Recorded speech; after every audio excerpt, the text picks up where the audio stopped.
Man suffers only because he takes seriously what the gods made for fun.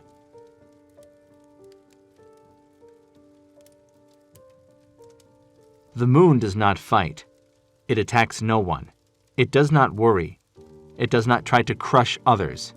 It keeps to its course, but by its very nature, it gently influences. What other body could pull an entire ocean from shore to shore? The moon is faithful to its nature, and its power is never diminished.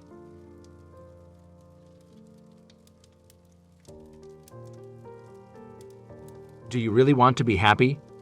You can begin by being appreciative of who you are and what you've got. Doing nothing is better than being busy doing nothing.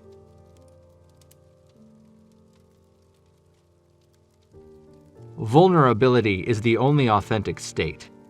Being vulnerable means being open, for wounding, but also for pleasure. Being open to the wounds of life means also being open to the bounty and beauty. Don't mask or deny your vulnerability. It is your greatest asset. Be vulnerable. Quake and shake in your boots with it. The new goodness that is coming to you in the form of people, situations, and things can only come to you when you are vulnerable, i.e., open.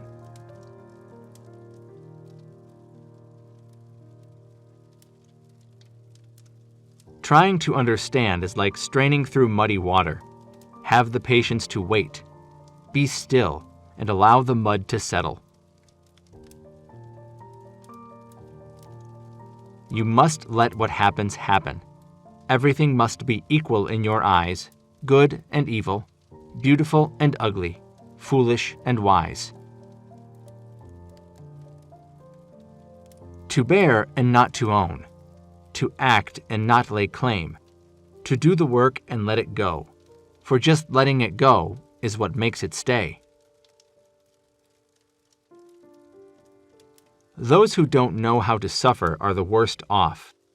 There are times when the only correct thing we can do is to bear out troubles until a better day.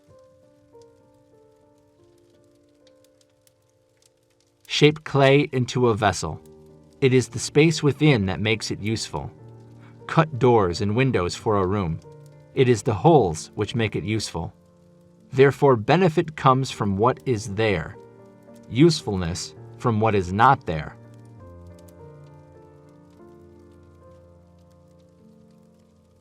Some people think they can find satisfaction in good food, fine clothes, lively music, and sexual pleasure. However, when they have all these things, they are not satisfied. They realize happiness is not simply having their material needs met. Thus, society has set up a system of rewards that go beyond material goods. These include titles, social recognition, status, and political power, all wrapped up in a package called self-fulfillment. Attracted by these prizes and goaded on by social pressure, people spend their short lives tiring body and mind to chase after these goals. Perhaps this gives them the feeling that they have achieved something in their lives, but in reality, they have sacrificed a lot in life. They can no longer see, hear, act, feel, or think from their hearts. Everything they do is dictated by whether it can get them social gains. In the end, they've spent their lives following other people's demands and never lived a life of their own. How different is this from the life of a slave or a prisoner?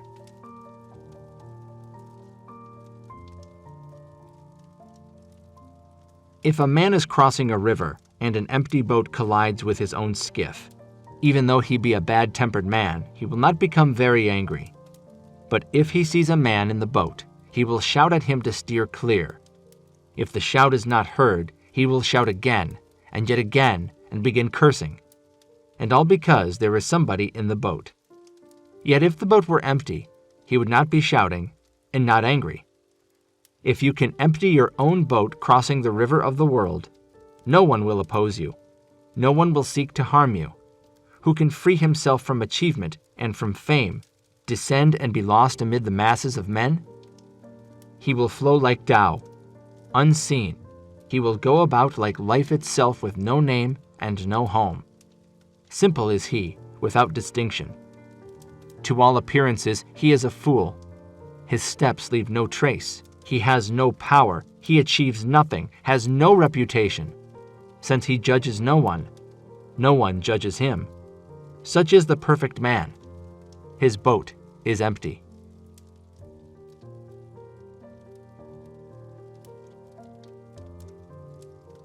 A man who knows how little he knows is well. A man who knows how much he knows is sick. If, when you see the symptoms, you can tell, your cure is quick. A sound man knows that sickness makes him sick, and before he catches it, his cure is quick.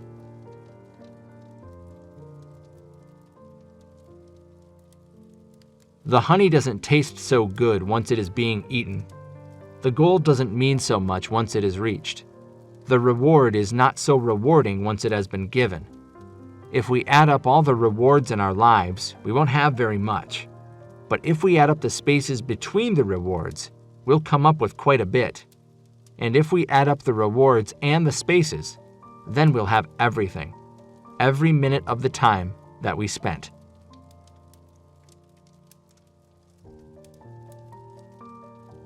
Only he who has no use for the empire is fit to be entrusted with it. He who is in harmony with the Tao is like a newborn child. Its bones are soft, its muscles are weak, but its grip is powerful. It doesn't know about the union of male and female. So intense is its vital power, it can scream its head off all day, yet it never becomes hoarse. So complete is its harmony. The Master's power is like this. He lets all things come and go effortlessly without desire. He never expects results, thus he is never disappointed. He is never disappointed, thus his spirit never grows old.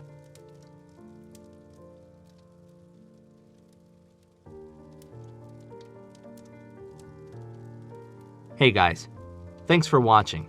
If you like this video, hit that like button and consider subscribing for more content.